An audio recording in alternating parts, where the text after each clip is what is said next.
In this video, I'm gonna teach you how to change your army and ability wars. It's a very easy process, so make sure to follow along. In this video, I'm gonna give you easy to follow instructions on how to properly acquire army and customize it. So, for you to get the army ability, you will have to get 13,000 punches and the warrior badge. Keep in mind that this is not to be confused with the ability warrior badge. The ability warrior badge is much harder to get. You will have to get every single obtainable badge in the game except the event ones, but for the warrior badge only, you will need to get 10 kills in one life when using the robot.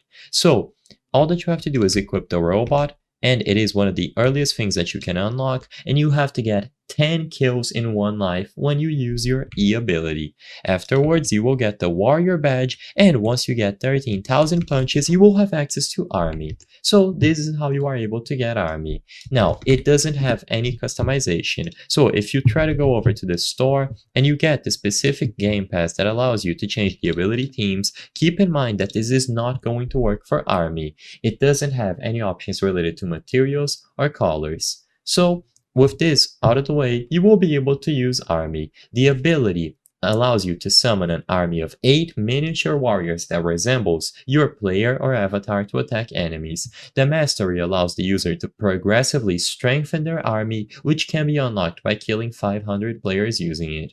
When you press E, which is your standard ability, it summons a castle from the ground where 8 miniature replicas of you exit, with either a sword or a bow. These can be used to easily and very quickly do damage to other players. The castle stays as the troops come out of it, letting the army user stay there safely. The minions will follow you, the player, and they will target anyone who you punch. So this is all you have to do. I hope I was able to help you on how to change your army and ability wars. If this video helped you, please be sure to leave a like and subscribe for more very easy tips. Thank you for watching.